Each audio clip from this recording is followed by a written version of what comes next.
میرے نوجوان ساتھیوں، بڑے افسوس کے ساتھ کہنا پڑتا ہے کہ آج ہم میں سے اکثر نوجوانوں کو اپنی زندگی کا مقصد ہی نہیں معلوم۔ انہوں نے زندگی کا مقصد کیا بنایا ہے؟ گلچھرے اڑانا، عیش کرنا، موج مستی کرنا، انجوائے کرنا، کھانا پینا، ہوٹل بازی، شو بازی، فیشن بازی، یہ ہمارے نوجوان لڑکی اور لڑکیوں کا مقصد بنا ہوا ہے۔ کسی شہر پٹنہ میں آپ چلے جائیے، بڑے بڑے کھانے کے ہوٹل ہیں، وہاں مسلمان نوجوان مردوں اور عورتوں کی کثرت آپ کو مل جائے گی۔ بڑے بڑے شاپنگ مال ہیں، تھیٹرز ہیں، سینما ہال ہیں، مسلمان نوجوان لڑکوں اور لڑکیوں کی آپ کو بھیڑ مل جائے گی۔ ہماری زندگی کا ایک مقصد ہے، کھاؤ کماؤ انجوائے کرو۔ اگر یہی ہماری زندگی کا مقصد ہے تو پھر ہمارے بیچ میں اور ایک کافر اور مشرک کے بیچ میں کیا فرق ہے؟ اللہ قرآن کے 14ویں پارے کی پہلی آیت میں فرماتا ہے ربما یود الذین کفروا لو کانوا مسلمین۔ ایک دن ایسا بھی آنے والا ہے جب کافر یہ تمنا کرے گا کہ کاش میں مسلمان ہوتا۔ قیامت کے دن اللہ کی بارگاہ میں کافر یہ تمنا کرے گا کہ کاش میں مسلمان ہوتا۔ ذرهم یاکلوا ویتمتعوا ویلہہم الامل فسوف یعلمون۔ اے نبی، ان کافروں کو کھانے دو، پینے دو، موج مستی کرنے دو، ان کو لمبے لمبے پلان بنانے دو، ان کو آخرت میں اپنا انجام معلوم ہوگا۔ مسلمان اس دنیا میں رہ کر کے اپنی آخرت کو بہتر بنانے کی پلاننگ کرتا ہے۔ ہمارے نبی نے کیسی زندگی گزاری ہے میرے بھائی۔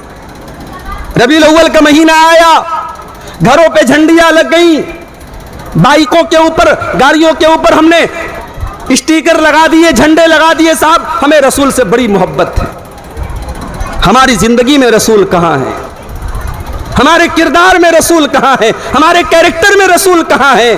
میرے نوجوان بھائیوں، میری ماں اور بہنوں، ذرا اس نبی کی سیرت کو اٹھا کے دیکھو، اس نبی نے زندگی کیسی گزاری۔ وہ نبی اگر چاہتے دنیا کا ڈھیر لگا سکتے تھے، دولت کا ڈھیر لگا سکتے تھے، سونے چاندی سے اپنے گھر والوں کو بھر سکتے تھے، مگر اللہ اکبر، اس نبی نے بڑی سمپل لائف گزاری ہے، بڑی سادہ زندگی گزاری ہے۔ اور شاعر کہتا ہے سلام اس پر کہ جس کے گھر میں چاندی تھی نہ سونا تھا، سلام اس پر کہ ٹوٹا بوریا جس کا بچھونا تھا، سلام اس پر جو امت کے لیے راتوں کو روتا تھا، سلام اس پر جو فرش خاک پر جاڑے میں سوتا تھا۔ وہ نبی اپنی امت کے لیے راتوں کو رویا کرتے تھے میرے بھائی۔ اس نبی نے کبھی بھی دنیا سے دل نہیں لگایا، اس نبی نے اپنے گھر میں سونے اور چاندی کو اکٹھا نہیں کیا، بڑی ہی سادہ اور بڑی سمپل زندگی اس نبی نے گزاری۔ حضرت عمر فاروق رضی اللہ تعالیٰ عنہ ایک مرتبہ اللہ کے رسول سے ملنے کے لیے آئے، نبی کے کمرے پر انہوں نے ایک نظر ڈالی، نبی کے حجرے پر انہوں نے ایک نظر ڈالی۔ نبی کا کمرہ ہے، ایک معمولی سی چٹائی بچھی ہے، کنارے تھوڑی سی جو رکھی ہے، ایک لکڑی کا پیالہ ہے، ایک چمڑے کا تھیلا ہے۔ یہ نبی کی کل کائنات ہے، نبی کے کمرے کا فرنیچر ہے یہ۔ عمر فاروق کی آنکھوں میں آنسو آ گئے۔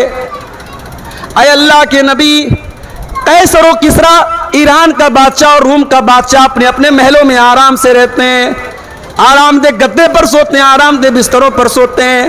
اے اللہ کے نبی، آپ اتنی معمولی اور سادہ زندگی کیوں بسر کرتے ہیں؟ اے اللہ کے نبی، ہم آپ کی ایسی زندگی کو نہیں دیکھ سکتے۔ حضرت عمر فاروق رو رہے ہیں اور اللہ کے نبی حضرت عمر کو تسلی دیتے ہیں، اما ترضا ان تکون لہم الدنیا، اے عمر کیا تم اس بات پر راضی نہیں ہو کہ قیصر و کسریٰ کو دنیا کی دولت مل جائے اور تیرے نبی کو اللہ تعالیٰ آخرت کی نعمتوں سے نواز دے؟ نبی نے آخرت کو ترجیح دی ہے میرے بھائی۔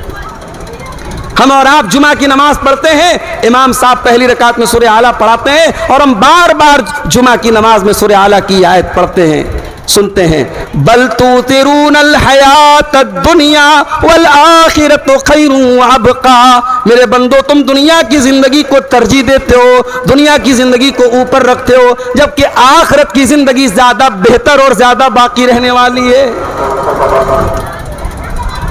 ہمارے پیارے نبی نے ہمیشہ آخرت کو ترجیح دی میرے بھائی.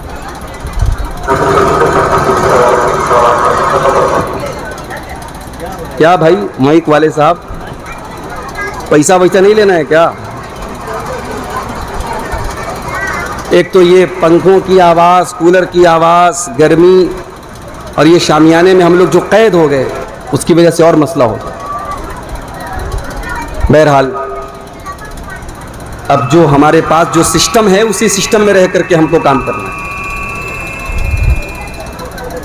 تو ہمارے نوجوان ساتھی اپنی زندگی کے مقصد کو پہچانیں.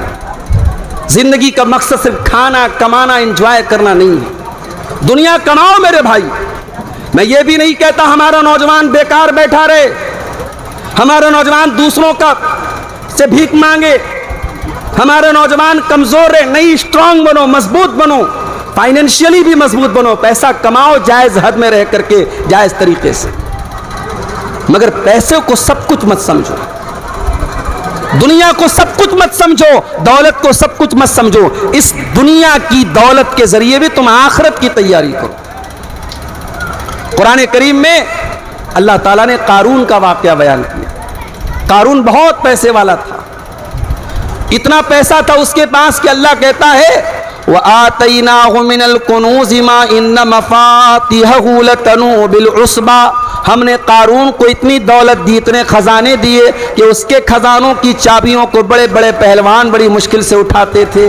اتنی دولت تھی قارون کی. قارون کی قوم کے کچھ ایمان والے، کچھ سمجھدار لوگوں نے قارون کو نصیحت کی تھی، اور کیا کہا تھا؟ وَابْتَغِ فِي مَا آتَاكَ اللَّهُ الدَّارَ الْآخِرَةَ.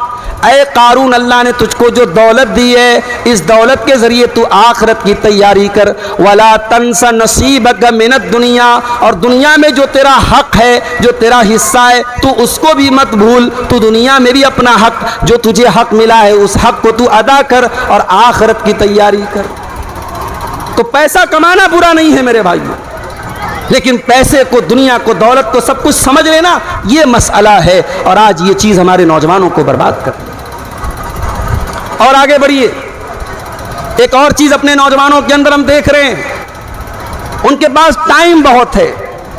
فیس بک پر لگ گئے تو لگ گئے، انسٹاگرام پہ لگ گئے تو لگ گئے. انسٹاگرام کی ایک ریل دیکھی، انسٹاگرام کو بھی پتا ہے کہ ان حضرت کو کیا پسند ہے. آپ گندی والی ویڈیو دیکھیں گے، انسٹاگرام گندی والی ویڈیو آپ کو ریکمینڈ کرے گا. آپ تقریریں سنیں گے، انسٹاگرام تقریریں آپ کو ریکمینڈ کرے گا. آپ قرآن کی تلاوت سنیں گے، انسٹاگرام آپ کو تلاوت ریکمینڈ کرے گا. ہم لوگ بولتے ہیں نا کہ یوٹیوب پر ایڈ آتا ہے، یوٹیوب پر گندے گندے ایڈ آتے ہیں. کبھی غور کیجئے گا، یوٹیوب کے اوپر یا سوشل میڈیا پر جو ایڈ آتا ہے وہ آپ کی باتوں کو سن کر کے اور آپ کی پسند کے حساب سے آتا ہے. بلکہ ہمارے ایک دوست کہنے لگے کہ موبائل کے اندر جب نیٹ آن رہتا ہے تو ہم جو بات چیت کرتے ہیں موبائل اس کو بھی سنتا ہے. آپ بار بار اگر کسی بات کو بولیں گے، آپ غور کیجئے گا، فیس بک پر، یوٹیوب پر اس کا ایڈ آنے لگے گا. تو آپ یہ مت سمجھیے انسٹاگرام پر اگر آپ گندی ویڈیوز دیکھ رہے ہیں، آپ کا ذوق اور آپ کی پسند اور آپ لائک کر رہے ہیں ایسی چیزوں کو، اس لیے انسٹاگرام آپ کو دکھا رہا ہے اور ہمارا نوجوان ایسی چیزوں کو دیکھ رہا ہے. چھوٹے چھوٹے بچوں سے لے کر 70 سال کے بزرگوں تک کا یہ مسئلہ ہو گیا. اس سوشل میڈیا نے آج سب کو بے حیا بنا دیا میرے بھائیو. اللہ کے پیارے نبی فرماتے ہیں الحیاء من الایمان، حیا ایمان کا ایک حصہ ہے. اگر انسان کے اندر سے حیا نکل گئی، انسان بے حیا ہو گیا. اللہ کے پیارے نبی صلی اللہ علیہ وسلم فرماتے ہیں اذا لم تستحی فاصنع ما شئت. جب انسان بے حیا ہو جائے تو کچھ بھی کر سکتا ہے. آج اس سوشل میڈیا نے ہمارے نوجوانوں کو بے حیا بنا دیا. آج آپ بڑے بڑے شہروں میں چلے جائیں، آپ پٹنہ بہت قریب ہے، آپ پٹنہ شہر میں چلے جائیں، میں دعوے کے ساتھ کہتا ہوں کوئی سٹوری نہیں ہے، کوئی کہانی نہیں ہے. جاؤ آپ پٹنہ کے بڑے بڑے مارکیٹوں اور بازاروں میں جا کر کے آپ اس چیز کو دیکھ سکتے ہیں. کتنی مسلمان لڑکیاں گھر سے نقاب میں نکلی ہیں، گھر سے مکمل پردے میں نکلی ہیں، ہاتھوں میں دستانہ بھی ہے، پیروں میں کالا موزہ بھی ہے، سر سے پیر تک مکمل نقاب اور پردے میں ہے، اور بائک پر جا رہی ہے کسی لڑکے کے ساتھ, اور لڑکے کے ہاتھ کا کلاوا اور لڑکے کے ہاتھ کا کڑا یہ بتا رہا ہے لڑکا مسلم نہیں ہے. یعنی بدکاری بھی ہو رہی ہے, زناکاری بھی ہو رہی ہے, اور ایک تو کریلا اور اوپر سے نیم چڑھا یہ ہے کہ مشرک اور کافر کے ساتھ یہ گندا کام ہو رہا ہے. اور یہ کوئی بناوٹی بات نہیں, میں اپنی آنکھوں سے آج بنارس سے پٹنہ تک مارکیٹوں اور بازاروں میں یہ منظر مجھے دکھتا ہے میرے بھائی. میں نے اپنے ایک دوست سے کہا کہ بھائی یہ دیکھ کر کے بڑا افسوس ہوتا ہے, تو انہوں نے کہا مولانا زیادہ افسوس نہ کیجئے, یہ لڑکیاں یہ لڑکے ٹائم پاس کر رہے ہیں. اب یہ ٹائم پاس کرنے میں اپنی جوانی, اپنی عزت, اپنا وقار, اپنی آبرو سب بیچ سکتے ہیں.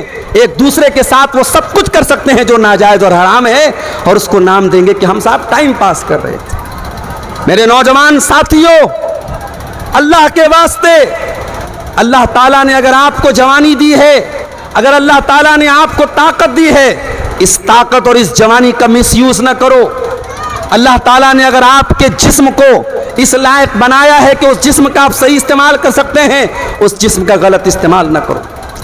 میں اپنی تمام مسلمان بہنوں سے کہنا چاہوں گا, اللہ تعالیٰ نے آپ کے لیے حرام کر دیا ہے آپ کے جسم کو کسی غیر محرم کے لیے. آپ اپنی زندگی میں اپنے ہونے والے شوہر کے ساتھ کبھی بے وفائی نہ کریں, کبھی غداری نہ کریں.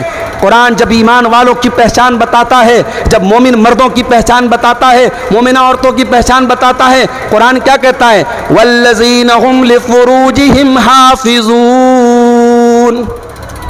میرے کامیاب بندے وہ ہوتے ہیں جو اپنی شرمگاہ کی حفاظت کرتے ہیں, اپنی آبرو کی حفاظت کرتے ہیں, اپنی عزت کو گواتے نہیں ہیں. ایک نوجوان, میں جانتا ہوں مشکل ہے اس دور میں, آسان نہیں ہے ان فتنوں سے اپنے آپ کو بچانا. دنیا کے بڑے بڑے فتنوں میں شرمگاہ کا فتنہ بھی ایک فتنہ ہے. اور ایک ایسے دور میں جب شادی بیاہ میں ہم نے دنیا بھر کی رسم و رواج کو لاد دیا ہے, بارات ہماری شادی میں, جہیز ہماری شادی میں, بڑی بڑی رسمیں ہماری شادی میں. ایک غریب انسان اگر اپنی لڑکی لڑکا کی شادی کرنے کے لیے کھڑا ہوتا ہے, اس کے سامنے خرچوں کا ایک انبار ہوتا ہے. ہاں, ایک طرف ہم نے نکاح کو اتنا مشکل بنا دیا, اور زناکاری اس قدر آسان ہو گئی کہ آج کوئی شہر ایسا نہیں, کوئی قصبہ اور کوئی ٹاؤن ایسا نہیں جو زنا کے اڈوں سے آباد نہ ہو.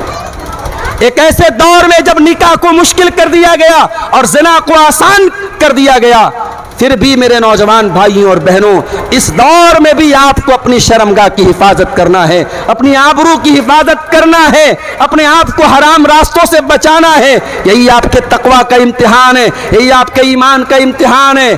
ایک مومن جو حلال کھاتا ہے, جو حلال جانوروں کا گوشت کھاتا ہے, اسے سخت پیاس لگی ہے, سخت بھوک لگی ہے, اس کے سامنے سور کے نوالے ڈال دیے جائیں, سور کے گوشت کی بوٹیاں ڈال دی جائیں, مومن مر جانا گوارا کرے گا, مگر ان حرام چیزوں کو اپنے حلق کے نیچے اتارنا پسند نہیں کرے گا. تو جس طریقے سے کھانے میں, اوڑھنے میں, پہننے میں آپ اللہ کے حلال و حرام کا فرق کرتے ہیں, میرے بھائیوں اور بہنوں, اللہ تعالیٰ نے رشتوں میں بھی حلال اور حرام کا معاملہ رکھا ہے. یہ بوائے فرینڈ اور گرل فرینڈ کا رشتہ, یہ لیو ان ریلیشن شپ کا رشتہ, اور یہ آج لڑکے لڑکیوں کا بغیر شادی کے ایک دوسرے کے ساتھ گھومنا پھرنا, یہ حرام رشتے ہیں. اور یہ بات یاد رکھو, حرام رشتے میں محبت نہیں ہوتی.